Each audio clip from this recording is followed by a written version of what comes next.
Yo,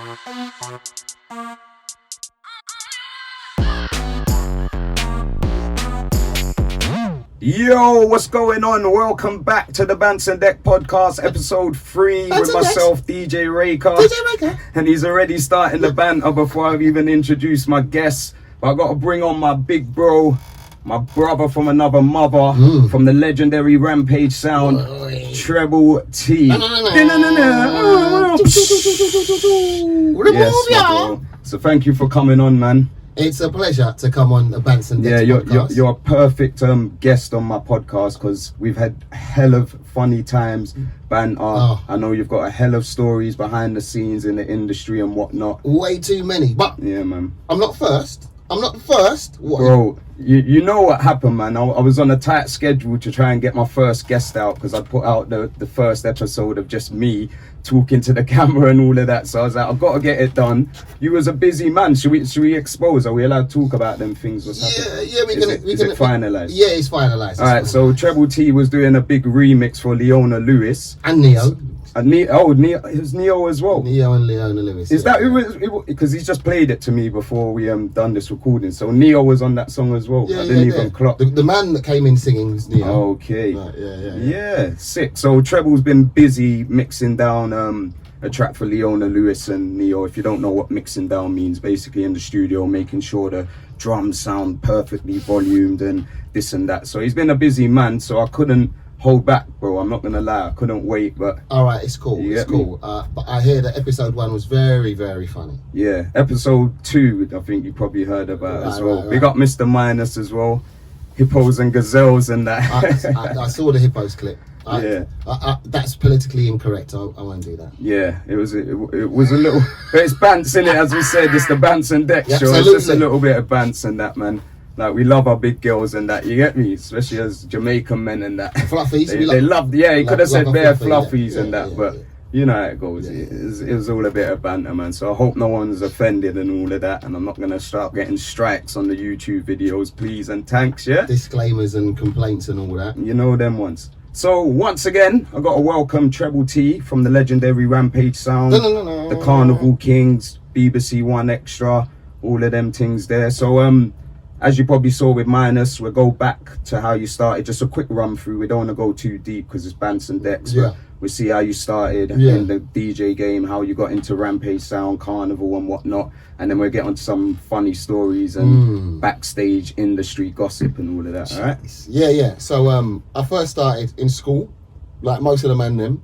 I was in Tennyson's and we started a little sound system. We were doing everyone's parties, innit? You know, when you're in school, you do the man them's parties. Yeah. If a girl's got a party. So I started doing like 13, 14. Oh, okay. We started doing each other's house parties and thing.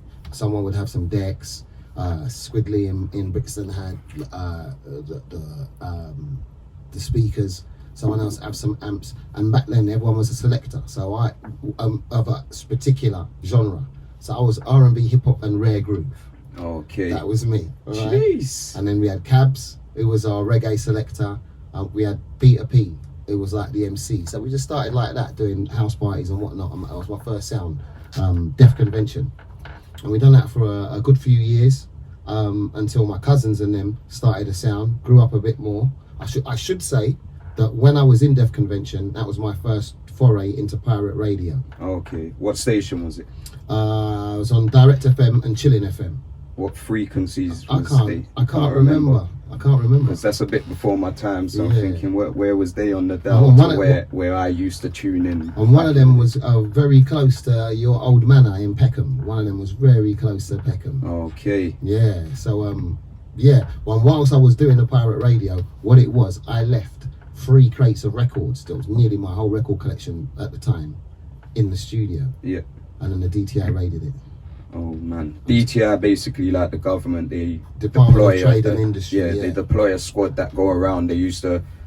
What did they have that could Like track the radio van, signal? They knew exactly where the pirate radio stations was. So if they came in there and raided it when you was there as a DJ, confiscating all your stuff. Yeah, it's a problem, and you might be getting caught as well. You might be getting caught with them too. So yeah, my records went. I never had no records. So I had to. That's when I learned how to MC. because I was still hanging around with the man them from Brixton, and I learned how to MC. Then, like I said, we kind of grew up, and my second sound was Strictly Business, and we were proper on the circuit. You get me? Okay. Our biggest rivals was Shorty Blitz's sound called Class Act. You know what I mean? And we did house parties in and around South London. And just around the same time, Mike and Richie had started Rampage. So I was already on the circuit doing my thing with my sound when they just started Rampage. But we're youths on the road doing our thing, and we're hearing about this thing called Rampage that's lighting. And the first Rampage party I went to, I said, what's going on here? You know, imagine every party you've been to, there have been women wearing jeans and trainers. Yeah. For a year. You've been to a dance every Saturday for a year. Yeah. And there's girls, they're nice girls, you'd enjoy yourself a whale of a time. Like, fucking hell, this is a nice party. Yeah. And they're all wearing jeans and trainers. And then you go to someone else's party and every woman's wearing a bikini. Jeez. That's what it was like. The first Rampage rave. The whole flex was different. And I wasn't even in the sound then, but I said, this is where we're going, lads. You know what I mean? Obviously, a lot of us grew up together. A lot of the Rampage man, them like Mike, Anthony and Richie. Mike's mum lives 4 roads from my dad. Richie lives 4 roads from one of my best friends, family friend Julian. So we knew each other anyway. Okay. And how I actually joined Rampage was we used to rave Rampage, Roseberries, and Psycho used to mix the Monkeys. Hey, we're the Monkeys. And Helicopter. Jeez. Together. Some big mashup and that. Used to mash up the club because people were like, Monkeys, what? God, this is a thing. And then a Helicopter would come in and fuck up the dance. And there was, he done it once, and there happened to be an exec from Sony Records in the crowd. Okay. It's turned over the thing, and they're like, yo, you need to make that into a record. And Mike, Psycho, and Richard didn't know how to produce. Okay. So when they actually managed to sign the deal, they've gone and booked them a studio, and Mike has turned up at a big SSL room in the West End. Right. This is what I know. This is what happened because I got the call after, and he's looked, and it's a big 76 input mixing desk, and that's it. Back in the day when you hire a proper studio, you would just get the mixing desk, all the equipment, and that's up to you. You got to bring your own keyboard. So he's gone there, and he's seen this big studio with nothing in it, and he's called me and said, Treble, I need you. I need you to come and produce a chair. I said, what do you want me to bring? Everything. The whole shebang. Yeah. So everything I had in my studio. So what, you'd been known as a producer around that time as I've been producing little bits and pieces. Okay. I had a huge studio bits, like one sampler, one sampling keyboard, like a Roland W30, like the Prodigy had, Atari ST. So I had a few bits and pieces, little drum machine. And obviously I know Mike knows I've got in a sound, he knows I'm producing. So when he's gone studio, like, right, they ain't nothing here, fam. Call Treble. Bring everything. So I've taken all my gear, and we've started working on that Rampage Jungle album. All right. Yeah. So they made a Jungle album, yeah? We made a Jungle album for A&M Records off the back of that one single. So then is that how you got into Rampage? That's how I joined Rampage, yeah, because I joined as a producer. Yeah. But then we might have been, we were in the studio and they're doing a gig in Brighton. And Mike was like, you might as well just come in it. I was like, yeah, all right, cool. Yeah, because we're only going to go back to the studio after the session. We'd like, this is a record company giving us money to make an album. Let's do it then, innit? Can you talk figures now?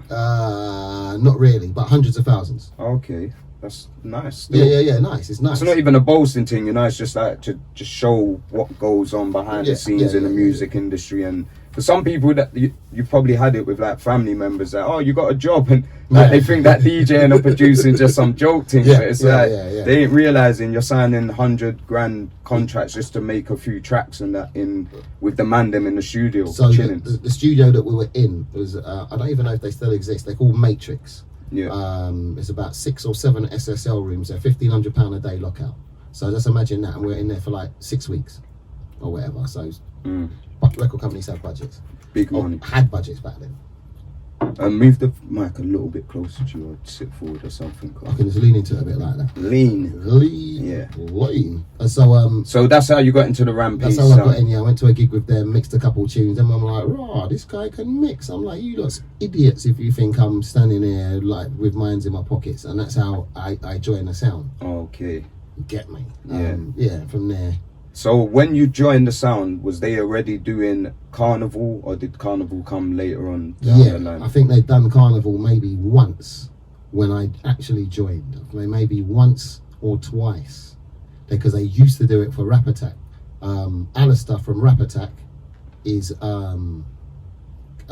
like family connection. He's Dr. Psycho's cousin, but he's also Mike Anthony's uncle.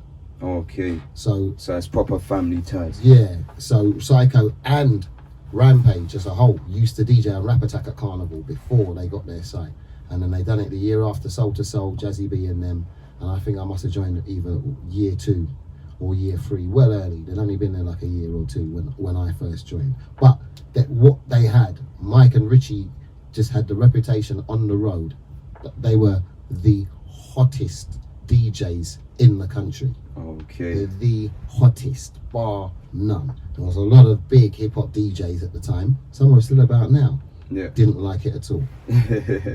as it happens, man. As it goes, as they say. Get me. Yeah. All right. So when did Rampage get your own road? Like, and was it the same road that you've had since to now? Yeah. So how that happened was 1 year Carnival was happening. Them lot getting ready to. I'm still not in the sound at the time, but them lot's getting ready to go and play at Rap Attack. When I say go around the corner, because Mike used to live in West London. Okay. What, in the Carnival? In the Carnival footprint, yeah. So getting ready or whatever, it's Carnival weekend, and he hears tunes playing outside. He's like, "What's going on? Why go on?" Looks out of the window, and Soul to Soul, Jazzy B and them set up on his road, and they're playing tune. But Jazzy, I don't know what it was, but he didn't fill up the road. Okay. I think Jazzy's engineers drilled holes in the council buildings. And drilled the scaffolding into walls and all sorts, so they weren't having them back, right? But in the year in between, Mike has said to the Carnival committee, "I want a sound, man. Let me get a sound." And they said, "Well, we got nowhere." He's like, "Yes, you have." And I said, "No, yeah, find us a place and we'll give you." He said, "The road I live on." Yeah, because he just had Jazzy B there last year and it'll never work. Right, my road. So Mike used to live on the last block on the site where Carnival is, on the 4th floor. Where you are now? Where we are now. What end? Where the stage is, or no, the other opposite? end. The opposite end. So anyone that knows, when you go to Rampage, just picture if you was at the back looking at the stage. Right at the back, the second, like either second or third to last block. Mike used to live there on like the 4th floor. Okay. You get me? So he knew all the residents. Shout out to Jay. Jay lives in the block right next to the sound system.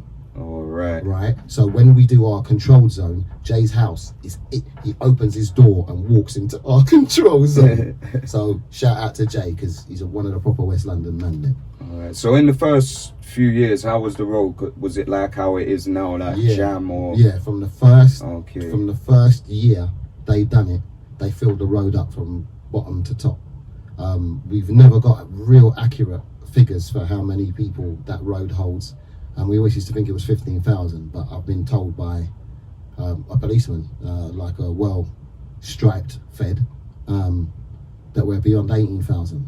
He wouldn't tell me the official cap, but I'm guessing between 18 and 20. Yeah, probably closer to the 20, because people were just cramming, squashing, squeezing, and all of that. So yeah, about 20,000 people for the day. So we got about, I don't know, between 150 and 200,000 person throughput per day.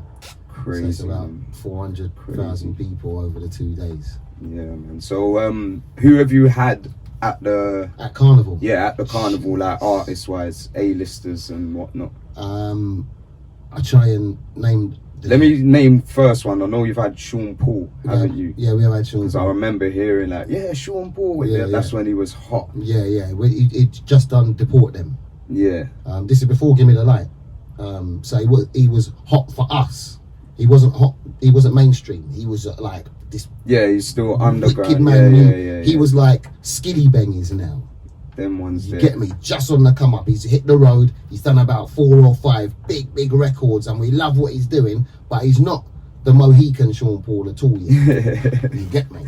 Mohican one, you know. So yeah, we've had Sean Paul, we've had Woodrow Banton, we've had Stone Love Play, we've had Mark Ronson, we've had Mos Def, we've had Swizz Beats, we've had Jasmine Sullivan, we've had Stormzy, Tiny Temper, flipping it. Oh, speaking of Stormzy, Shaggy. there's a story behind Stormzy as well. There's a little story I remember. There's more than one for Stormzy. Which one are you talking about? Old school one or new school one?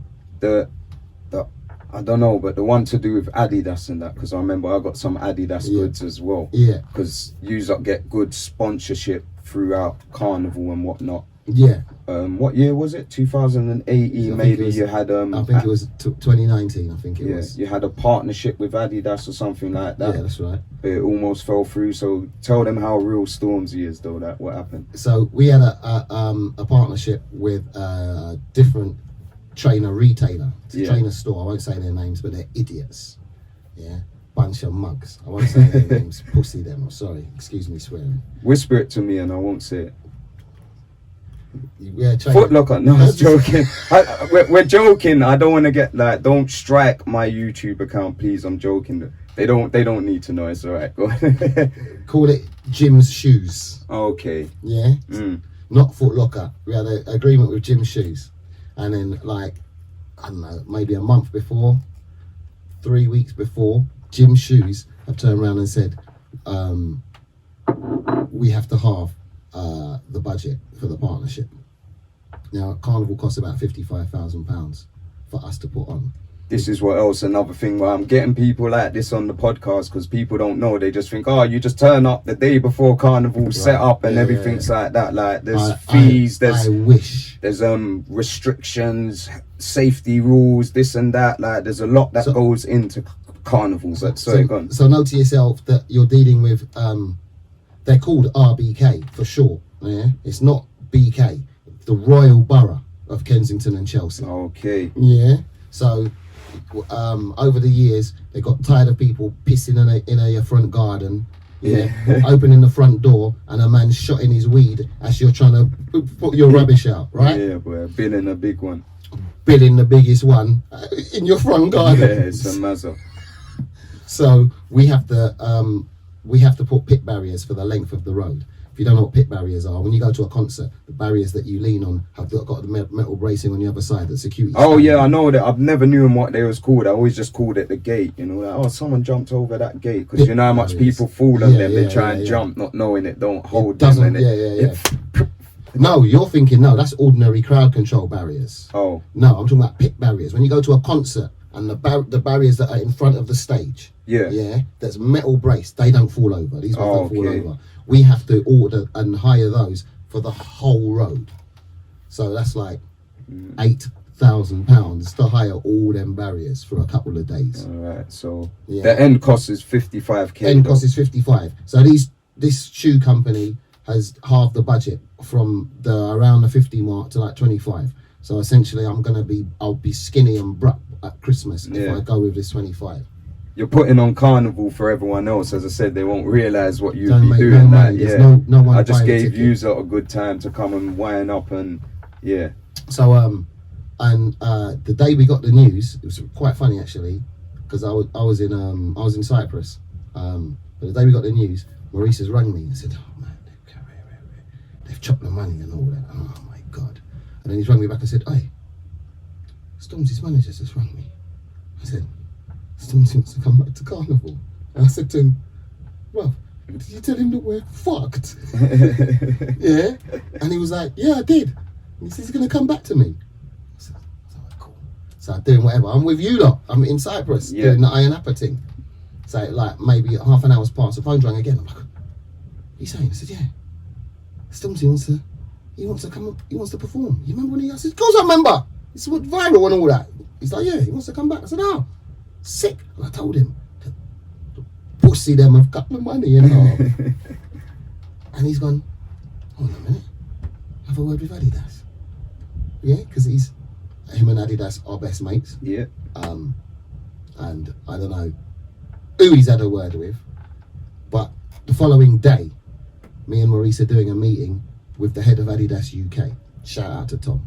Next day, yeah. The following day. Next day delivery. The following no day. Hermes. And what's funny is we're like, yeah, so Stormzy sort of rep. And like they all go, so the artist has said that. I'm like, right, he's the artist to them. Go on, Stormzy. Yeah. You know what I mean? So, just out of the love, he's had a word with his people.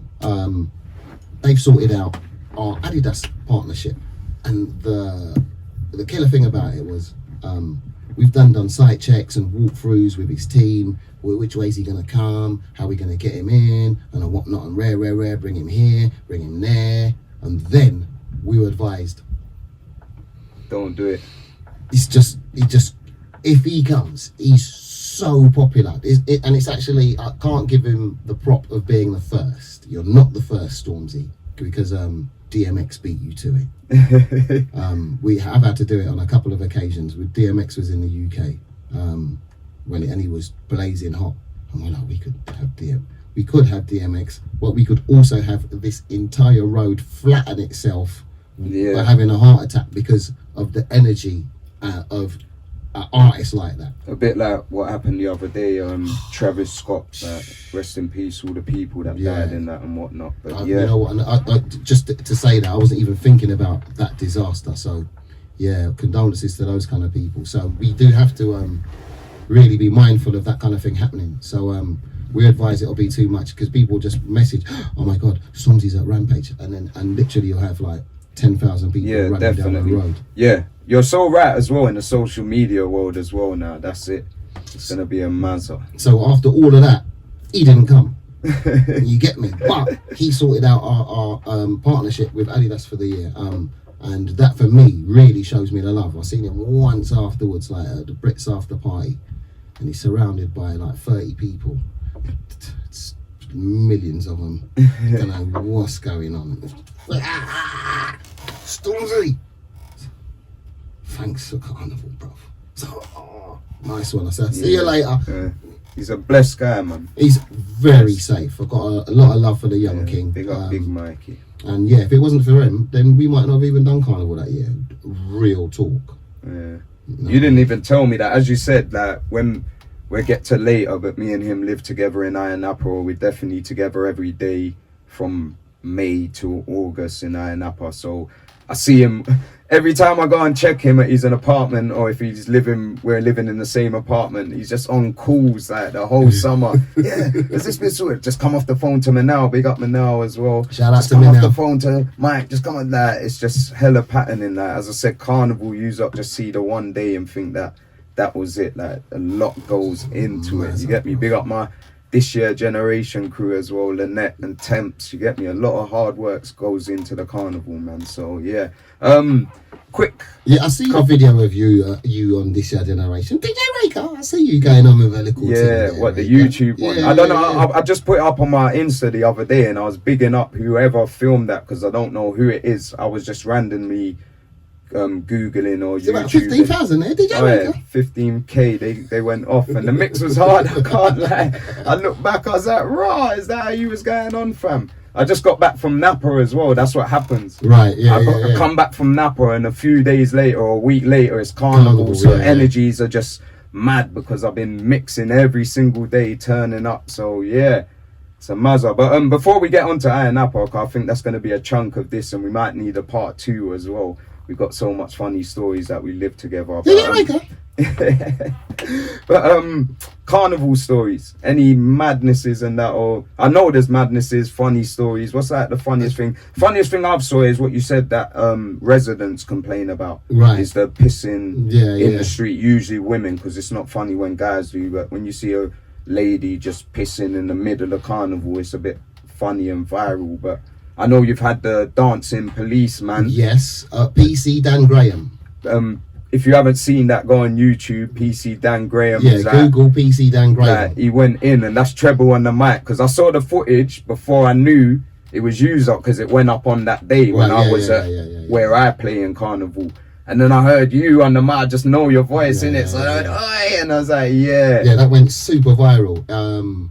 So because he was like, everyone filmed it, and it went viral, innit? So I'm trying to remember, we got a collation of the hits because he was on telly and all that. He was with Jonathan Ross. Oh, did he make it that far? Yeah. I thought it went as big as Lad Bible. I saw it on Lad Bible, and that's when I was like, he body popped on the Jonathan Ross show the Friday after Carnival. And he didn't even you didn't go on DJ for him on that. They didn't even pat a man up. But I think they done about 450, 500 million views. Crazy. Or something like that worldwide. When I saw it, Russia Today. Yeah. When I was watching Russia Today, because I like to keep abreast of news from all perspectives, and being that I work on the BBC, so I do my little media check. Russia Today. I said, "Oh shit, that's me." Yeah.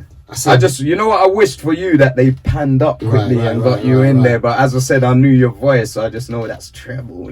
So that was a funny story. That dancing policeman, I think he might have got in trouble for that. And apparently, the Metropolitan Police Commissioner now, Miss Cressida Dick, she apparently, the year after, gave an order and said, a briefing, no more dancing. Yeah.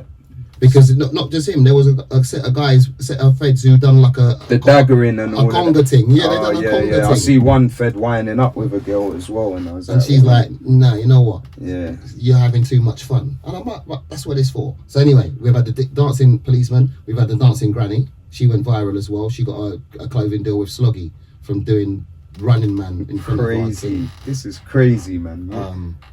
You know what? Instead of me DJing at Carnival, I might just start going and doing viral dances. Have a viral moment. You know them ones, start getting sponsorships have and a viral moment. Jesus. She was on like Sky, GMTV and all that. You're like, oh, you're the dancing granny. She said, yeah, I heard the tunes, and I just, next thing you know, she's got a clothing deal with Sloggy. She's in the TV ad. If you see a Sloggy TV advert with a black granny wearing spandangly sparkles, she got that. Oh, was it the one in the spandex? I saw that, but I didn't see the video. I just saw she got that deal from doing the Running Man in front of Rampage. Yeah, man, big up Granny. Big up Granny. So loads of stuff like that. I don't know. I've told the Signal the Weave story a few times. What's that? Has it been on a podcast? Where did you? Has it been? It was on like a video interview. On that then podcast. This is the first time on a podcast you're hearing this one. All right then. So it's the Signal the Weave story. It was the year of Signal the Plane, Elephant Man. Signal the Plane, we have a Signal the Plane, and a girl's. I'm not sure if it was a wig or a weave. It was probably a weave because it wasn't quite big enough. Oh, it wasn't large enough for a full head wig. It might have been a little side style, Riri, hairstyle thing, something like that. But anyway, man's playing tune or whatever, playing reggae, and I'm on the scaffolding, looking out at the crowd, and I look down to my right like that, and I can see a brother holding up the weave and waving it at me, waving some girls weave at me, like look what I've got, So that's all right, taking the liberties. But Rampage, we don't just DJ in it. Yeah. But we love a joke. Yeah. Stop the tune. Yo! Give me that. Whose fucking wave is this? And the whole road's bending. And it was cracking up. And then Richie P, shout out to Richie, he had the idea. Because we're playing Signal the Plane. He's gone, yo, I want everyone to signal the weave. So he's dashed the weave out the front of the DJ box and it's gone onto the crowd, right? Yeah. And we've played Signal the Plane. I see no I've danced before, but I never seen a dance like this. Yeah. And as it gets to the real bad man, I relax, send the ting. So they've started throwing the weave. And it's about, like I said, it's about between 15,000 and 18,000 people. Yeah. Packed on the road all the way to the end. So they've started throwing the weave. And rather than someone tossing it over there. And rather than someone taking it or whatever, the next person catches it and they've thrown it. And the weave, we've watched it, the weave has gone all the way to the back of the road. And they're throwing it in time to signal the plane. Signal the plane, and you'll just see it. You'll see it all the way to the back. And then they've thrown it all the way back to the front. The weave has made it back to you. Come all the way back, and the same brother, look, I got the weave back. I was like, oh my god. That is teamwork in its greatest. People, when they're ready to take the mick. We can work together sometimes. We can work together. Girls, if you lose your weave, You can rely on black people to make everybody know you've lost it. So yeah, 18,000 people signalled the wave, front to back. Like I watched it go all the way and come all the way back. That's when I said, "Oh, you people take liberties." Crazy. Yeah, so that was a funny one. Another funny one. Hold tight, Wiley. Yeah, like we've had to do. You heard what I said. What I spoke about. Just trying to do walkthroughs with Stormzy's team to try and work out the logistics for him to come and perform for the second time. Then you've got someone like Wiley. It's funny because they had a clash or whatever. I'm emceeing. It's at like 4:30, so the road is packed. And I look over the front. In the middle, and I mean in the middle of the crowd, walking through, it's Wiley on his ones. Jesus. So I said, this man is different to the rest. Was this a few years ago when he rolled with me after as well? No, that wasn't that. This is like before that. This is before that. This is a couple of years before that. Yeah. He's literally on his ones. Mad. And I've looked over. I'm going, shit, fuck. Security! Go and get this guy. Get this guy. I don't want to say his name. Like, get this guy. Just go and get him. Yeah. And then he's gone down and lifted him over the barriers and then brought him into the controlled zone. And I'm like, what were you fucking saying, bro? What's going on? Yeah, just walking through cash. He said, yeah, man, man's come Carnival, innit? Man's come Carnival. Yeah, he done that a few years ago, innit? When you saw him, he's just wandering around, rolled with me from your stand to where we was. What he done the last time he came at about, while he turned up at our site at Notting Hill Carnival, the last time he came Carnival, he came at 9:15. Oh yeah, I saw in his story. I remember he filmed like your stand when no one was there, innit? Yeah. And he stayed with us all day whilst we're setting up. He was there at 9:15 like a sound boy. Yeah, he's on job. Like a sound boy. And the only time he left is when you came and took him to This Year Generation. Yeah, because he was ready to stay there with us till we Big up Wiley, bro. Big up Wiley. What did you say now? You know what I'm saying? You know what I'm saying, Wiley? You had to come with me. But yeah, that was blessed, man. Yeah. Alright, so just before we get to Ayia Napa, you're on BBC Radio 1 Extra, aka the BBC, the big Rampage Carnival. You've met a lot of artists, A-listers and whatnot. Let's just get a couple of diva stories or whatnot, or crazy stories of the famous people that you've met and whatnot. A lot of the time, like with diva stories, the artists aren't really divas. I'll tell you a real quick one. Busta Rhymes come to SW1. Psycho got overexcited. And SW1's a club, by the way, in Victoria. It's closed down now. It's a real quick one. This is a real quick one. Yeah. Psycho got overexcited. There's a way to approach people, especially if they're on a hype. He's got them times it was flip mode, so he had a whole heap of people with him.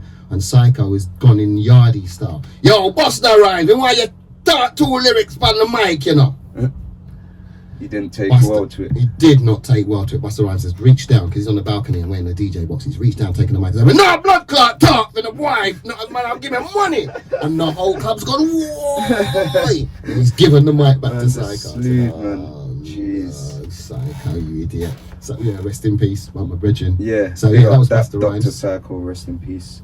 But diva stories. We're doing the Kanye West concert, Hammersmith Apollo. We're DJ, and it's the Good Music tour, so it's Kanye's label. It's Kanye, Big Sean, Keisha Cole, Sun Ra, whatever, right? And we're the DJs, right? We're the DJs. Yeah. So we're DJing or whatever, and then Sun Ra perform, cool. Then they come off, and then Keisha Cole goes on to perform, and as she's gone on, we've gone backstage, and all the security. This is Kanye's corridor. This is Kanye's corridor. I said, get out of the way. I'm like, we're DJing. We don't care. This is Kanye's corridor. So, much times it happens to us DJs, innit? By my job.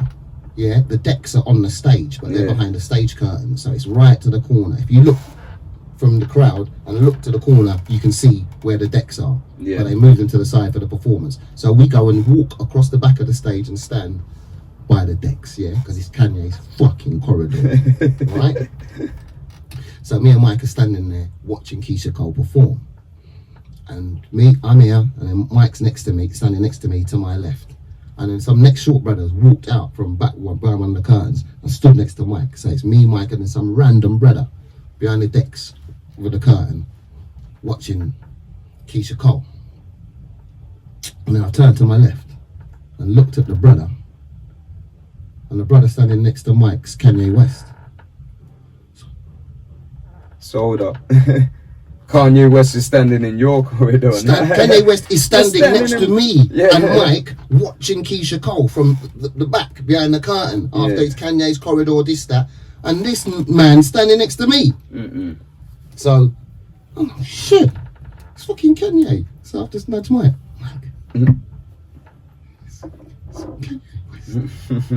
Mike with his big self. Don't tell me, yo, me want you for chopping. Super gassed. Immediately. He started the handshake thing and whatnot. And all... How did Kanye take to it though? All Kanye wanted to know. Kanye produced the Keisha Cole tune. Yeah. All Kanye kept asking is, what's it sound like, man? What's it sound like? What's it sound like? So I said to him, boy, it's hard to tell, innit? Because we're backstage. So the stage, we're only getting the stage monitor feed. And I know that's not the house feed. I start giving technicals because I know technicals. You get me? I know that's not the actual feed. So, and he's like, yeah. I just wondered, does it sound a bit dull? Does it sound a bit dull? How's it sound, man? How's it sound? Meanwhile, Mike's just shaking his hand. How's it sound, man? He's still grabbing him. Yo, it's me, man. Come on, look at me. Eye contact. So so then we just went back to watching Keisha Cole finish her performance. They wheel the decks back out, we DJ, he goes backstage to get ready, and then we finish, and then he comes out and performs. Okay. So I'm like, so there weren't even no problem. He would have seen you backstage and wouldn't have had no problem. No problem. It's his security. Yeah, we get that a lot of times, innit? Like all the time. Napa and all of that. Like you're just going to go to the toilet that's backstage from where we're playing, and it's bouncers, hey, and it's like you think, I really want to go up and start talking to the guy like it's some superhuman, going in his dressing room with all these man them like, hi, pleased to meet you. Like, I just want to go toilet or something, man. It's funny. So yeah, Praz from the Fugees. Yeah. Twat. Man said twat, you know. Yeah, I'm never gonna interview him. Not even if it's on a. No. Say pull a sick. I like Wycliffe. I've done Wycliffe's birthday party in Miami. He's a very nice gentleman, Wycliffe. But Praz isn't. Okay. Did you just fly out to Miami just for that, or you was out there and got booked? And we went to the Miami Carnival. Okay. We went with one extra, and it was part of a series researching wild carnivals because we're a cornerstone of Notting Hill. Yeah. We got taken to like Trinidad Carnival, Miami Carnival. We got taken to a few carnivals around the world so that we could see how they do it. Okay. So we went to Miami Carnival. Yeah, we met Irie, Khalid. We played with Stone Love in the Bay and the Marina, and then we done Wycliffe's birthday party. Sick. So you saw you play at the carnival and said, yeah, I want to book them. Or I have no idea. You just got the call and shit. It's not even like you're gonna ask spare questions. Like, so how did this come about? And when you're in Miami, do you want to play at Wycliffe's birthday party? Yeah, yes. Come on, yes. It's not like who patterned there's it. no more questions. No more questions. I was just thinking, why am I even questioning? Did you question it? It's just like, do you want to play? Yeah. Nah, I'm there. Address, text, please, thanks. So he's cool, but Praz, a really hard interview. I don't know if it's maybe because he didn't know me or whatever, but it's monosyllabic. So what about this, that, and rare. So Praz, rare. Watching. Oh my God. He said what? Like it was just his answer would be monosyllabic. So you've got multi-platinum, millions of records sold. You Wycliffe, Lauryn Hill. The score's amazing. It's a groundbreaking hip hop album. What's next in the studio? More records. Oh, one of those. Yeah, he's probably bored. I've seen some artists talk about it. It was so bad. My producer said, "That's not going out." We didn't air it. So sometimes you get. Like I said, maybe feverish guys. But as I said, sometimes it's also they've been around the generic questions. But once he started vibing with you, I bet you wouldn't have come with the generic questions. It's like you got to start off with the questions that BBC probably writ for you. Well, I've had more rather than diva stories.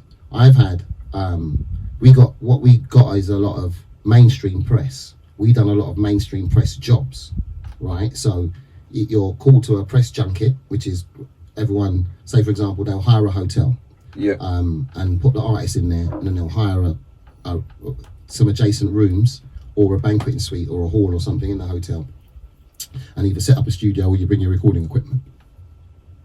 So we've done a lot of mainstream press junkets where the artist is relevant to us. So when they done it's the Fighting Temptations, it's Beyonce and Cuba Gooding Jr.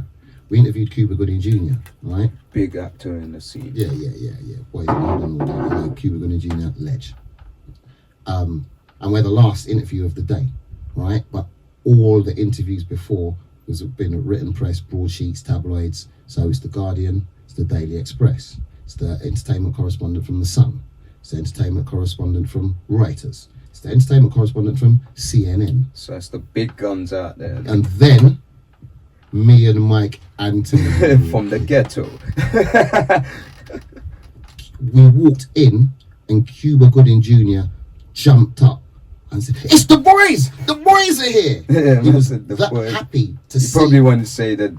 He probably wanted to say the Nigels. Yeah, that's a good one. The Nigels are here. Yeah. But he knew that the staff from Lionsgate Films would just be freaked out. So yeah. Also, your bosses at the BBC and that wouldn't be putting that one out. Jumped up. No, this is before we were recording. Oh, okay. We just walked in the room and he's jumped up in his chair like the brothers are here. Yeah. Finally, lad. He said, "Right, okay."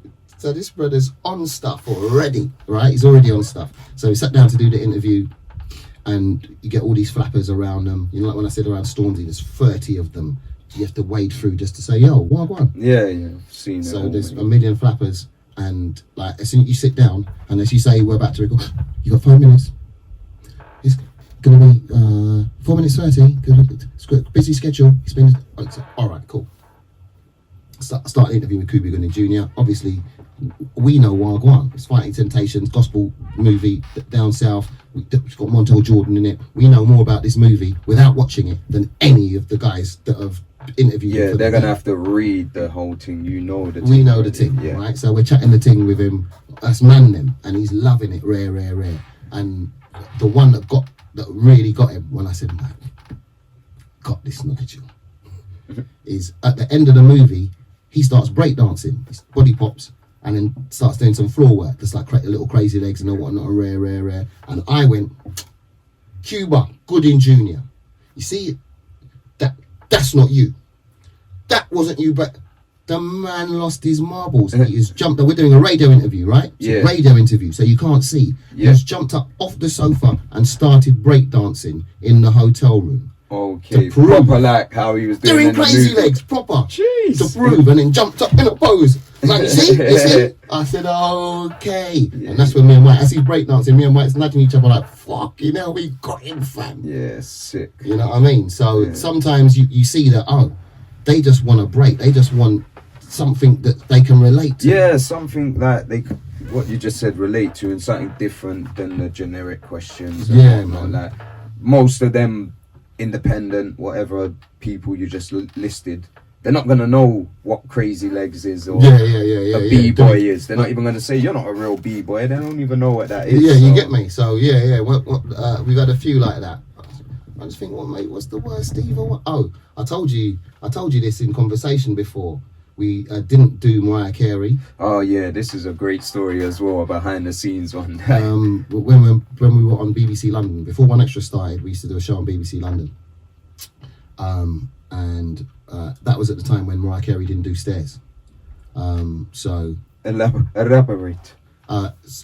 There was a time, hopefully she's over it now, but there was a time when Mariah Carey wouldn't climb stairs for press engagements. Like, she won't go up or down stairs. Okay, so if you had the studio on... The studio was in the basement at BBC London. Okay, downstairs, no lift, no show. That's the motto, no lift, no show. So we're like, she come in, we're told like, she doesn't do stairs. So we didn't do it. Crazy. And the other one was Brandy Norwood. And I have yet to really verify Brandy. Ray J's big sister, Brandy Norwood. That's her name. Yeah, he's Moesha. Yeah. And we were told that she wants is either fresh flowers or just fresh lilies and newborn puppies. And what?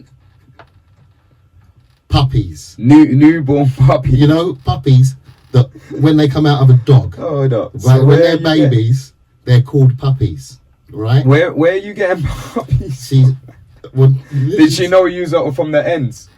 Because she thinks, I know these niggas can get flipping I don't know what dogs. she thought. Like, where are you getting dogs from, fam? Battersea Dogs Home or something? Like, right. So I was told fresh flowers and puppies. Like, I hope now I'm not getting scandalised. And she said, I've never said, if she said that's what I was thinking. I never said that in it my might have life. been a prank from one of her team. Like, let's see how far we can push and that does these happen. people to see. Yeah, because I've saw them pranks. I know an artist. I'm not going to say the artist's name. He's got this from, I think he might have got it from U2. And he does it himself. Orders a bowl of Skittles with no green. Yeah, I was going to say all them sort of funny things. No, but you know why? Because if someone is diligent enough to remove all the green Skittles, then you know your backline on stage is going to sound fucking sick. Okay. If you find a green fucking Skittle, that means one of the wires ain't plugged into one of the amps. I don't know if it's that deep, boy. He's got some mad thinking, bro. Boy, I can... That one Skittle missing means that the red ain't going to be in the... I understand the thinking. It's just that keep these Nigels on point. Keep them on their toes. That's what I feel is Bants of right. They get paid to do a job. Let's see if they can really do the job. Because if I've got a funny one for. I think we should do on one of our riders. Go on then. We should ask them for dry water. I done that to my missus and my daughter. Still, they went to the shop and I was like, yeah, can you get me some dry water? He was asking the cashier and everything. Everyone and no one knows. Dry water? Dry water. It's a liberty. But ants. Yeah. Alright, so how long we got left? What's the time on your phone there, bro? Because it's 4 minutes past 10. Okay. So yeah. Basically, we probably got about half an hour left before we wrap it up, or maybe 20. We're gonna have a part 2 though. Let's just quickly get on to how we met each other properly. Alright. And then we'll wrap it up there until part 2, because I know you're a busy man as well. You probably got to go and mix down the flipping. Who's the top artist in the world right about now? I don't know. Got an Ed Sheeran remix going on right now. No, I wish, mate. Chris Brown or Drake. I wish. I give thanks. Thank you, Leona. Yeah. Can't wait to hear that out as well. What's it gonna be like on the EP of her single? Or? It's it's Leona Lewis's Christmas single. Cha-ching. And Christmas dinner at Trebles this year. Yeah, you don't get points or publishing for a remix.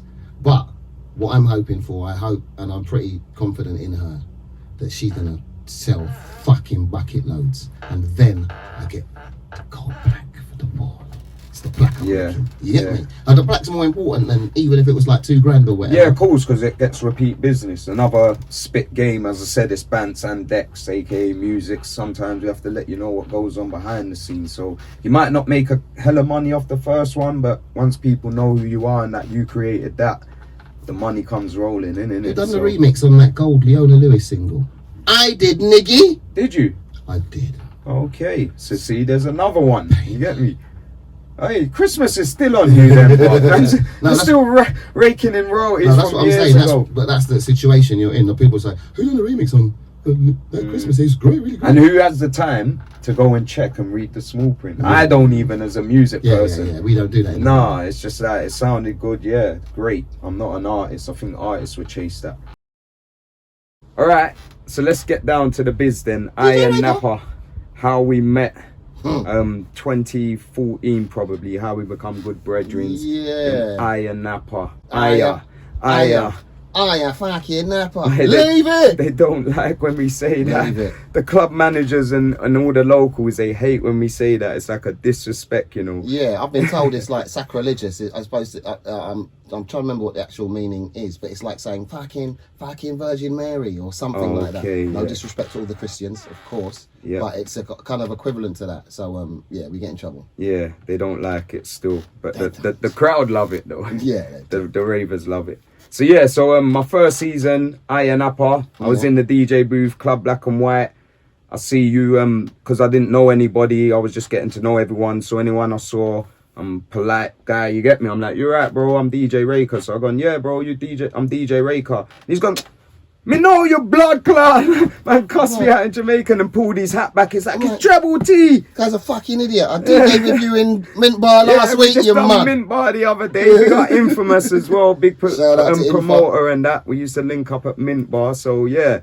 So he's gone, yeah, I know you, man. And I was like, it was a bit of a relief as well, bro. I'm not going to lie, I was moving with bare, like, guys from Yorkshire and Manny and Rum. Like, I didn't even know Mystery J yet, you get me? So I was a bit alien and whatnot.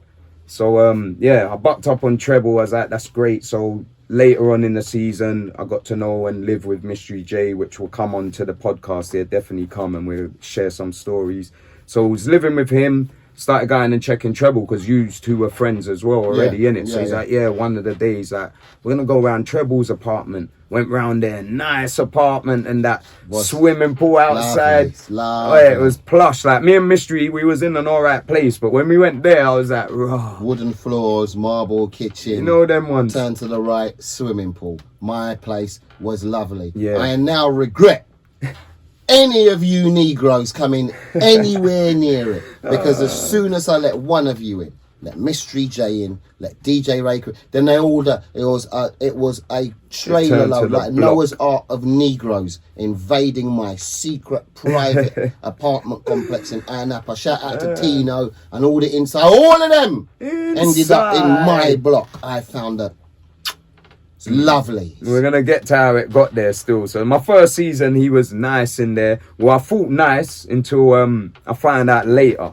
So second season's coming up. I'd live with Mystery J. So he said to me, yeah, we got a nice apartment where Treble lived. I thought just in the block, but it turned out to be your actual apartment. He was like, yeah, but the catch is we're going to live with Justin. Now, Justin was the PR. Head PR for Club Ice. Yeah, so anyone that knows Club Ice, and if you don't know what a PR is, it's the guys that come outside the club and say, oh, come in here, we'll give you 2 shots for 1 and all them deals. So he was the head of all the workers. He just stood back and sent them to get people in the bar. Bants and Decks. This guy's got the Bants. So, Justin, we've got to live with Justin, Mystery J said. So I'm like, that's all right, you know, that apartment's very nice. I'm up for it. So before I got there, Mystery's told me I've got here, and Justin's telling me he's meant to have 2 workers, 2 girls, that he got a villa for, but it's fell through, so they've got to come and stay at your apartment. And I'm like, that's a mad thing, bro. It's a 3 bedroom, so my bedroom, your bedroom, his bedroom. Where are these girls staying? Oh yeah, I'll speak to Justin. Yeah, well, Hannah can sleep with Mystery J because them 2 have done a thing before, and the other one can stay with you. And I'm like, no, bro. I want my own space. I'm a single, young, ugly guy. Like, we don't want no Asus and no Amazon, no Boohoo pre-packaged pum pum. Pre-packaged thing, that it's long. All them relationships in Ayia Napa, anyone that works out in them islands, you'll know that it's not the one. So that wasn't for me still. I was like, allow that. But I got there and Justin ended up bringing them there. Like, I couldn't do nothing else. Hannah, what we're just call her Mystery J's one, moved out, but we were stuck with the other girl. She ended up complaining about Mystery doing the washing, you know. Washing machine, like, I got woken up by Mystery using the washing machine. It's like, well, it's our apartment. And you're not paying. Rent free. They're staying rent free. Like, there's no complaints until you go and find somewhere else, or Justin does. Can't complain about nothing. So we end up hearing from Treble in the grapevine. What did Justin ring you and say? I need to hear it again. It's too funny. So it wasn't Justin. It was a guy we got it wasn't Justin. It was a guy we got the flat from. All right. Oh, it was Charles, the actual broker. Yeah. Okay. But I have to contextualize it with what had happened to me. So they're staying with Justin, the head PR for Club Ice, when I had stayed in that lovely apartment with Justin the year before. Justin is West to Central African, so I understand the culture very well because I'm Sierra Leonean, and this is my brother, and that is my brother, that is my sister, that is my uncle, yeah, and my house is your house. Okay. Your shoes are my shoes. This is what Justin's like. Yeah. I went with 10 pairs of Air Max, and he walked in and went You give me this one. Oh no! You give me this one. Massive. Right? Anyone that's African's probably laughing as well. It happens in Jamaica as well, fam. I'm not gonna lie. They're just patting up your things like, yeah, I mean that. And it's like, what you know? I mean that. My thing. You looked at my trainer array. You give me this one. So that's Justin. So the previous season that he's talking about, what had happened was, he's got these American mates. One's an American serviceman and something who are coming to stay. But then he's like, yeah, they're coming, but they ain't got nowhere to stay. I said they can stay for a week. So now one's on the sofa and one's in the spare room. And then the following week they fuck off back to Brooklyn. Remember one Brooklyn nigga? Yeah, I remember seeing you with them. I thought it was all cool. You didn't tell me a mystery what was going on at the time. Like, these guys are like interrupting my thing. 4 days later, a gal turns up with her baby and her sister. Like, what the fuck? Oh shit. Man's doing family planning and doing family metrics. Vacation. So now there's a gal and her sister and a baby. Yeah, and this is the one where I said, no more. I had my Sony Vaio, we called it was the TV laptop. We used to watch movies on it, as you well know. Yeah. Yeah, and it's sitting next to the telly in the front room, and the baby has only gone, sitting there, obviously I'm not there, and sat there picking the keys off the keyboard. Oh, I would have been fuming. One by one, just picking the fucking just took keys QWERTY off the top line and that, like robbed my QWERTY fully. So, you know what I'm like, Raker. He knows what I'm like. I'm not reactionary in the sense of a lot of people. I won't jump up and kick up and hula hit. But what I will do is I will make sure, you mark it down, boy. Never again does that happen to me. It just doesn't happen. So my money's good. So for the next season, as the season's done, I've said, Charles, I'm not staying with this man. Charles is the broker guy we got get the flat yeah. from. I'm not staying with this man. Don't care what happens. If you get Napa Blue and I'm in that flat, I'm not going, and I'm just going to go elsewhere. I'll take my money elsewhere. He knows my money's good. What I used to do for the season, I'd pay you for the rental for the whole season, first week I get there. People like that. It gets you service. Yeah. So he's got me a 1-bedroom flat. In the other thing, we got stories about that other one as well. Yeah, that other where the place, Catwoman was. The Catwoman. Yeah. So I'm in a 1-bedroom flat in the Catwoman block. Part 2, where speak about Catwoman. It's too funny as well. In a 1-bedroom flat, but meanwhile, these two, him and Mystery J, are in my old flat with Justin. So the call I've got was from Charles, the guy who got us the flat, and he has said, funnily enough, it wasn't these two complaining about Justin. Justin's complained, I can't live with those two. Oh man, they smoke weed all the time, make noise in the house, and a rep, and a blah blah blah. He was right about the weed thing. That's about it. And I said, what? So Charles has said to me, listen, this is going off in the yard. No one's getting on with nothing. And I said, Charles, you know I'm not. You know what? Me, yeah, don't even. And he said, can you go and live with them? I said, who? Raker and Mystery J. I'll do you a favour, Charles. Don't lie, really inside you was like, yes! Inside, I'm with them too. I'm like, I'm going back to the Batman flat with the pool. Let me just turn myself down a little bit. Go on. I'm going back to the flat with the Badman pool, parquet flooring, the marble kitchen, and it's Mandem. It's Mandem in the flat. Yeah. So I said, all right, Charles, I'll do it. And Justin has had to move out. But Justin, it wasn't just Justin moving out. Justin was moving out of that flat with his brother. You forgot his brother was living there. My God, Lasagna? That's another bit, yeah. Lasagna? Yeah, another bit. Like, after the girls gone, because they got the vibe of mainly Mystery complaining. Big up Mystery, though. He was the shooter. Every morning I just woke up and I said, no, man! No! They need to come out the yard! No, man! Right, that's why Justin made the call. He was lying about, smoking weed and we're turning up every night. Our parties were light until Treble come, you get me? Like, we just got there. It was light after parties, like going on to like 5 earliest, we 6 never latest. Parties. It was literally you come in and work. That's what else. Just the thing. I'm joking still, because really it was work, and come back. We get back so late at 6 a.m. We're just going to bed. Like. Yeah. So that's where he was lying as well. There weren't no after parties. I was bantsing it, but there weren't no after parties. We just smoked weed in our room. We weren't inconsiderate, like, and smoked in the front room. Remember, we had the kitchen front room built together. Like, we didn't do that. So he was lying because really we were sticking it on him that you've got girls staying in the yard rent free, and then you bring your brother. He said he's brother, then it watered down to cousin, to, well, the guy said to me and Mystery, oh no, we're not family, it's just a good friend of the family. It's my brother, he's going to stay here for 2 weeks. Yeah, so yeah, he ended up clearing out. Treble come and lived, and we just had a way better time, man. We forged our first season together, because we'd done seasons before,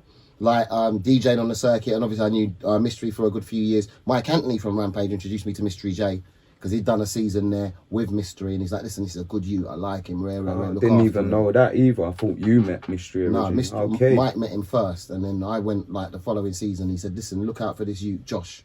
He's a good youth, rare, bring him, or whatever, and just look out for him, he's staying there, and I went and checked him, and so that was how we kind of bonded for the second season, where we literally became Ayia Napa's three amigos. Yeah, we definitely was. Like, it was the three amigos, innit? Like, we was all... That, like, it would be, he's the road one, Josh is the freaky one, and I'm the voice of reason. That's the freaky. Treble would be in the back saying, now, lads. Yeah, he was like the one on the shoulder, like, you don't want to do that. You want to think about that? Or be the wake up call. What did you used to do? Or what did you have to do? Because you claim like it was every night. It was once that you had to do this. But go on, tell the story, because he loves to tell it. I'm going to tell the story again. Go on then. About you. DJ Raker. Yeah. Was this, we was in that same apartment, weren't No, this was the Was it the Catwoman apartment? All right, in the Catwoman apartment, we'll get to later, but we was all in separate doors, like separate apartments, side to side to side. So we used to just leave our front doors open, because we're all together. Corridor, the corridor was just us three. So go on. So DJ Raker has a residency at Igloo. Yeah. One of the things that sometimes I forget, and I do remind myself, is that when I go out there, right, and I like do a set or whatever, and I DJ, I remind myself someone's gonna put money in my bank for playing Drake. It's fucking stupid. And I think to myself, how fucking stupid are they? All I'm doing is playing Drake. So this is the premise, right? It's free money. All Raker has to do, right, is get out of his bed, and I kid you not, in Ayia Napa, it seems like it's far away. In astronomical terms, the distance from the Catwoman's flat down to Club Ice, 11 minutes walk. Yeah. I had a moped still. And he's got, 3 minutes. 3 minutes from the apartment to the place of work, where you're going to go and they're going to give you free alcohol, right? And all you have, he didn't even have to DJ. Hold on, that money. Man's saying like I'll go out and DJ for free alcohol. No, I'm saying they're going to go. You're going to an establishment where everyone's doing whoop-de-doo. They're going to give you free alcohol while you work, and then they're going to pay you for it. Now, what happens in Ayia Napa is at the end of the season, everyone gets tired and pissed off. So at the beginning, everyone's willing to do everything. But the boat party, you come in on a boat. Yeah, I'm going to boat party. Yeah. You going to that pre-party? Yeah, what? By the end of the season, man, Josh, it becomes a chore, innit? You go, by the end of the season I can go, Raker, can you fill in the boat for me this afternoon? Ask me for and Raker will say, fuck off. Yeah. No. It's a mazza now. So my throat's burning, I'm tired, like. I look at the time, we're getting ready, we got to go and do whatever gigs we've got on, but we know Raker's got to be out early, he's first out and finish first. Yeah, basically an Igloo bar, which is above Club Ice, so it's like the warm up for Club Ice or Black and White. So I was doing that gram, which these man weren't, you get me? They was having the break after whatever we do in the day. They don't hit the clubs open at 2 a.m, so they're coming out free, because you were hardly doing the beginning unless it's your night. Yeah. So I'm first out the door, I got to be out. Usually they wanted me there about 11 o'clock. Yeah. Like, so yeah, go on. So me being the conscientious flatmate that I am, I look at it and say, ain't Raker meant to be going Igloo? Because that's how you time your shit. Like, oh, right, Raker's gone. Okay, I got another hour before I do rare. Then I'm going to go rare and mystery game. So I'm like, he's not gone yet. Knock the door for his flat. It's open. And go in. His aircon is on full blast. It's like Alaska in there, boy. Open the bedroom door and he's under the covers, naked, just his boxers on. Stupid idiot. Under the covers, fast asleep, dribbling everything. Dribbling everything. So I said, I don't want to touch this man from Peckham. So I've lined up and he's under the covers with his back to the thing and I can see his bum sticking out. It's one thin sheet and I've lined up and I've toe punted his fucking left bum cheek. Perfect. Connect. PAM! Toe punt his arse cheek. Right? Man. Woken up. I want a bomb. What you saying, Treble? What you saying, Treble? I said, Raker, go to work. Raker, go to work. Igloo, you gotta go and DJ. And he's looked at me in the eye. All right, Treble. All right. I'm going now. I said, Raker, don't go back to sleep. Raker, don't go back to sleep. No, Treble, I'm going now. All right, cool. Shut the door, go about my business. 4 hours later, I'm walking through the town in Ayia Napa and DJ Sega comes running up to me. This is like 3 hours after Raker's meant to have been out. Where's Raker? I'm like, what do you mean, where's Raker? I said, when I left, he was getting ready to leave. He didn't turn up. No. About 4:30, 5 o'clock, here comes Raker wandering down the strip. Yeah, ready for the club. Ready for the thing, right? I couldn't do the warm-up thing. That's what it was. Ready for the turn-up. And I've gone, Raker, you didn't do Igloo? Nah, man. I fell asleep, you know. Talking to me like... like you didn't know. Well, I don't know. I said, I know. He said, this is what the killer. Why didn't you wake me up? Yeah. That's the killer. I said, are you an idiot? I said, don't you remember me kicking you in the arse and you looking me in the face and say, oh, no, that never happened. You never done that. I said, brother, that's when I said I was outed. There's no hope for DJ Raker. Because it's not 4 a.m. This is at 10 o'clock. No, it weren't 10, man. It was probably like 11, 12. No, This is what we was discussing this, and I was saying, remember, I done the boat party in the day, and then I done candy. Anyone that's been Ayia Napa, candy parties on the Fridays are like festival. It starts at like, what time? 6? Like 7. 6, 7. I think the meeting's at 6. Or maybe even at 5, the meeting's at 5. Yeah, the meeting's at 5. It opens the door at 6, and then we're there till like 11. So once I finished there at 11, I was meant to go straight to the bar. But I was like, nah, I'm buzzing, I can't lie. I had a little few drinks backstage and that, and I was tired from doing the boat party and that. So I went home and slept and overslept. But the funny bit is that I don't remember him kicking, man. Like, he's not even jumping up like, what the fuck? Like, I just like, yeah. He looked me Thumbs up, like, I'm good. You know, but not even just the dead in the eye. It was when I was giving him the, come on, man, come on. And he said, all right, I'm going now. Yeah, boy, Treble was on to man still. That's a funny one. I'm just trying to save man his 150, 200 euros, whatever it is. Be talking that money? No, I was joking. It's all right. Whatever it is, you get me? I don't know what it is, but it's cool, realistically, you're gonna hold 200 euros. You're not even DJ. I lost it for a sleep. I can't lie, but I made it back. Yeah. You know them ones. I was working hard that year as well. That was the other thing I was saying. I was going mad, like 4 a day and all of that. So it caught up. I tried to be Superman and got hit with a little kryptonite for the night. Bruv.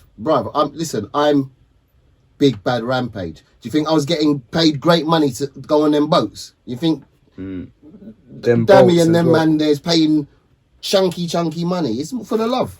Speaking of the boats, Candy Boat Party, we've had some funny stories on there, man. I think one of the ones that went viral, it wasn't our boat though, but it's a funny story I got to tell because it was in our WhatsApp group. Right. Remember when the girl gave head on the boat party, when the guy was standing up on the chairs and she's sucking his dick? I can say that on my own podcast, swearing's allowed. So yeah, she was sucking his dick on the boat. Do you remember Finos in the WhatsApp group? Capital's like, hey, Finos is the boss of the whole thing. Like, whose fucking boat was this? And I was like, I'm glad it weren't me, boy. And I ain't no snitch. I just kept silent in the group, but I knew whose boat it was. I know whose boat it was. Tino, we could say that, man. It's Bants and Dex, Tino. Who else was it? Inside. What's his name? I don't think Smooth was out there at the time, but Kelly Snizzy, K Snizzy as well. did dots. Snizzy as well. Yeah, them man were doing crazy party games on the boat parties and that. And one of them, I don't even know what the game was. I just know the girl ended up Pleasure and Pain. They used to play that game. Right. That they would get 2 guys and then get 2 girls to partner up. They would make the pain bit be like the girl has to punch him and scratch him and kick him, do as much pain, and then after that she had to pleasure him. Usually the girl was just whine on them or give them a little kiss or rub their chest. This girl sucked his dick on the boat in front of like 200 people and that. Believe it. Yeah, that went mad viral, but we've been through some mad viral moments, crazy funniness. But one thing I do know about is the travel sickness or the seasickness, we call it. Mate. So I'll start the story. Basically, I'm good with boats. I've been travel sick. I think it was like once before that I went to France and I felt a bit weary on the boat. So I've always said, yeah, I do all the boats. When you're watching, we laugh, innit? When we're up on the platform DJing and hosting, we look down at the people, the ravers being sick, and we're nudging each other like, hey, look at that one. I've got the bad man sea legs. I'm also fully qualified. I've done more boat cat parties than I was going to ask that, because I was doing the calculations. I've probably done about 150 in my years of doing Napa. I guess you're in the thousands, innit? Yeah, that's where it's more funny, because you was telling me that, trust me, I got sea legs from that day. So one of the days I was literally sick. This is why there's so much Bants as well, because I was literally ill. You know, like we know about the fake drinking, some of the vodka and the brandy's off sometimes. We call it odka in our circle. So I'd had a bit of odka, so I felt a bit sick when I went on the boat. So me and Treble were hosting together. Another story, we don't DJ because should we veer off to that quickly? Why don't you DJ on the boat anyway? Because I learned after you. Shout out to Whitley Ruchia, right? Because she asked me that question on her first trip to Ayia Napa. She said, Treble, why don't you DJ on the boats? Big Rampage, don't DJ on the boat parties. And I looked at her and I said, you're going to find out, Whitley. And I hosted that boat that she done. So we set the boat sails through the Mediterranean. Yeah, beautiful sea as well, by the way. Beautiful, but it's not a pond. it's a sea, yeah? And the sea has funny ways of reminding you, I'm the fucking sea, yeah? And fuck a boat. If you fuck about and fuck up your shit, excuse my language, but I have to swear, because it's that serious. People think it's a joke till they go on the boat, then they will know. So when you leave, it's nice and calm, it's daytime, and you can sail up to a certain point, Cape Greco. It's a big, massive cove that sticks out land-wise, and it affects the weather and the tides and the sea.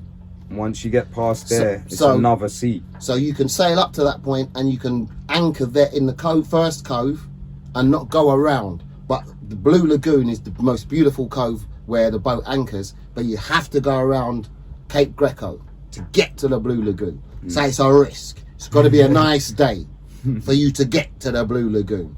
If it's not a nice day, you got a problem. So even though if that was the boat where I said to the brother, I'll get on the boat and I'll say to the brother, like, how is it? Yeah, that's what else we started learning to ask the captain or the side captain, how's it today, man? And sometimes they're like, hey, not good. Not good. So everything's fine. Sailing, there might be a little 4-foot wave that splashes on the side of the boat, and the punters on the boat just get a little... They get wet, but as I explained... Not wet, just... Little splash, yeah, little sprinkle and that. And everyone on the boat screams, hey, lovely. Cool. Off you sail. If you go around that cove, bruv. On the return journey, night time we must stress as well. The sun has gone down. Now it's pitch black. The return around, as the boat, it turns that corner.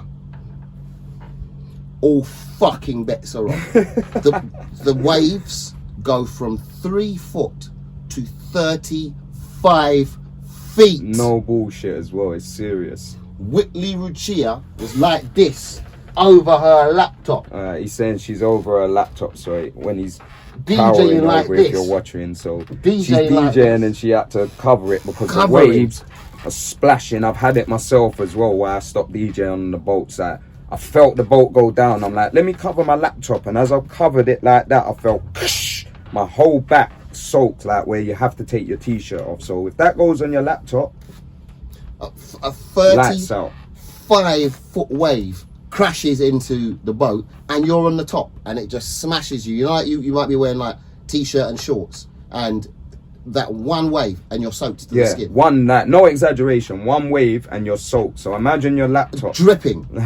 You're standing there dripping. Right? So we've come back round the cove and all hell was broken loose, and Whitley has had to DJ that last half hour bent over. And that wasn't even a bad one. That was one where I'm standing on the top, still MCing, laughing. You know, like I'm like, what the mad? Yeah, you're holding. Yeah, we had some ropes, and we'd stand and laugh at the punters while they're going, vroom, vroom, poof, vroom, poof, just flying all over the floor and that. We're like, look. But we've had a couple where it was so bad. You know the Titanic. Like the boat goes into the dip. Yeah, you can actually of the see wave, your face. And you look up, and the wave is like above your head on the boat. You're like, I had that one boat. I told you. If we're gonna we're deading in the Mediterranean. Yeah, and that was I was maybe sick like 3 times. And that was when as I'm being sick, I've gone down the ladder and I've gone into the ship hand. I've gone, is it me or is this thing there? You know what was more funny, because he'd always stress to me that I've never been sick. Because I started getting travel sick, seasick a few times, but I knew how to get rid of it. I used to go underground. Right. Remember the boat that we DJ on, they've got that under part, if you've ever been on one of them boats where it's got the see-through windows. Yeah. You can see the sea life. I used to just go under there, lie on the boat, lie on the bench, come back up at the end. He's laughing at me that night. I come back up, he's like, look at your face. I probably look like I see a ghost. Finished. I was finished. So when I've seen him being sick, the joy I had, I can't lie. The day I was sick, every DJ and MC, they threw a separate party. Yeah, there's a celebration Treble T party. Has been sick on the boat. We cancelled Club Ice and said, it's a new fucking rave. We've got Treble him. Sick on the boat. Mr. Sea Legs. Always said, I got sea legs. I've done 1,000 boats. I've got gangster sea legs, mate. I swear I survived the worst. What did you say to me when you looked me in the face? That's what hurt me. No, you went, Raker, I'm gone. That's what hurt me. My stomach started curling up because you said, Raker, I'm gone. I was like, he finally submitted to the Mediterranean, boy. Bomber clot. Yeah, that one. Yeah. Splash! Yeah. So by the time you get off the boat and you get to your moped, all your legs are white. All your arms are white. From the sea salt that's dried on you. And as I said, your laptop, so that's why me and him don't DJ on the boat, because your laptop just gets written off. I've had it so many times. It ain't been totally broken, but it's got all that salt in it. Just imagine having your laptop on the table and for an hour someone's just got buckets of water and they're just throwing buckets. Yeah, just flicking it on there. Remember Loose Cannon? Big up DJ Loose Cannon as well. He's one slid off of the side where we leave our laptops into the puddle of hit the floor, hit the metal face deck, face down, and then it was just doing breaststroke. Across. Oh, it was breaststroke in it, and then clinks against the wall. Yeah, and that laptop still worked. Yeah, no, not straight away because he was stressed. But I think he put it in rice. Anyone that don't know about that as well, put your electronics in rice. If you put them in water, and it soaks the water. Yeah, we've got knowledge on here as well. It's not just banter, you get me. Life hacks as well. This guy has been killing me the whole day, you know. And big up Maurice as well. Big up Mike Anthony. Big up the Rampage sound. I've got to thank Treble T for coming on, man. Right. We're gonna do a part 2. I'm gonna share one more story, a little personal story. Yeah, we're gonna do a part 2. Before we get to part 1, make sure you edit everything so that no one comes to kill me, because as they're about to strike me, you go, I saw you on the Bants and Decks, fam. Please, I don't want that to happen. All right, it's cool. I'll edit it up nice still. Thank you. I'll leave in the bad bits though. Yeah, tarnish you and that. I'm only joking, man. Family. Bants and decks. You're going a bit low as well. Bants and decks. I'm going to edit that bit out. I definitely fucking will. Alright, final story. So, you know it goes certain times when you're playing out, you get your brethren that rolls with you that ain't a DJ and in the industry. Just comes for the little hype and that backstage. It's a little bit fascinating for them. So I was out with one of them brethrens. He drove and that. You always got to do that as well. It's like, you're rolling, you're driver, fam. That's designated driver. Free entry, free drinks. Free everything. Free everything. Free treatment, you get me? Like, you've got to drive. So he's the driver. We're rolling back from the rave. Must have seen, what do we call them, stragglers and that, like a girl back. Scrapings, DJs or the man them will know anyway what we're talking about. Like girls that are left over after the rave in and around the area. But she was wheeling out one of them, mini suitcase sort of bags, like big bag, but it's got wheels and all of that. Yeah. So my brethren's pulled up on her like, oh, well gone, babe, where you going? And that, chatting. Turns out she was going our way. So he's gone, oh yeah, jump in, man. Like, you can come with us and that. Like, I'll drop you home, patterning, whatnot. So she jumped in the car, flung the bag onto his seat. Right. And he's got levers and all of that. So he's like, yo, like, calm down. Like, calm down. Like, do you want to put the bag in the boot and all of that? Like, she's like, no, I'll keep the bag on me. And he's like, why are you so hasty about the bag, man? What's in the bag? And she's like, don't ask what's in the fucking bag. So I'm all like, looking at my fridge like, shit, that's a bit. You've picked up a psycho. You get me? You know them ones. Like, she's a bit feisty. So we're driving, he's chatting to it and whatnot. Rare. It got to, I can't remember how, but it got back to the story about where she's going or why she with the bag. And he's like, so what's in that bag anyway, man? She's like, I told you, don't ask me about the fucking bag. Yeah. So we pulled up at a petrol station now with my brethren. He's filled up and she's gone into the kiosk. He's done pay at the thing. She's gone in to buy some stuff or whatnot. Like, even that, a bit of attitude. Yeah, I'm going to go in the shop. Yeah. So when we got back in the car, he's like, I don't like this thing's attitude, fam. She's moving a bit mad. I was like, I'm not going to lie. From when she's saying that, don't ask what's in the fucking bag. Like that's a bit nuts. You get me? Like, should we just leave her? Back's full of yay or money or something. Yeah, like, body. God knows what, fam. So I've gone to him. Well, he's gone to me. Should we just blow? I'm like, it's up to you, man. Like, you. Yeah. So he's just veered off, blowing out and that. We were just busting up and shit. When we got down the road, we realised, oh shit, she left her bag, fam. Like, the bag? Don't worry about it. She left the bag. In the car? Yeah, but like, you ain't got a number. We've gone way off now. Oh, so he's like, fuck it. Like, let's just blow. And he's just kept the bag and that. Really? Like, yeah. Just dropped me home, kept the bag, fam. Do you ever find out what's in it? Don't ask what's in the fucking bag. Sexy. Ah, shit. Leave it. Sorry, fam, I had to get you at the end there and sign out on a banger though. But this has been Treble T from the Rampage Sound. Myself, DJ Raker, with the Bants and Deck podcast, episode 3. Make sure you come back, subscribe, like, follow me on SoundCloud, Spotify, all of that. Bants and Decks. Yeah, and don't forget Rampage Sound on the Instagram. Rampage Sound on everything: YouTube, Instagram, Facebook, Twitter. Use anything. Just put Rampage Sound in Google. We're Googleable. I'm going to put you in the description below the YouTube vid anyway. We'll put all the information in there. So thank you, my bro, for coming on. It's all love. Bants and Deck. We're out to the next episode. See ya.